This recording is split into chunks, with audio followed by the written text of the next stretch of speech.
কুমিল্লায় বজ্রপাতে ২ স্কুল ছাত্রসহ ৪ জনের মৃত্যু হয়েছে। এদিকে কিশোরগঞ্জ, নেত্রকোনা, নোয়াখালী ও সুনামগঞ্জে বজ্রপাতে নারীসহ মারা গেছেন ৬ জন।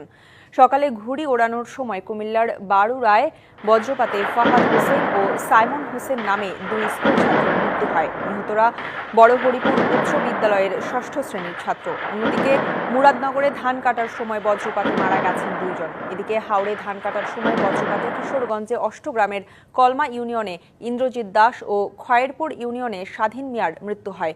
অন্যদিকে মিঠামইন উপজেলায় খলায় ধানের কাজ করার সময় ফুলেসা বেগম নামে এক নারী বজ্রপাতে মারা গেছেন। বজ্রপাতে নেত্রকোনার কলমাকান্দায় দিদারুল ইসলাম নামে এক মাদ্রাসা শিক্ষকের মৃত্যু হয়েছে।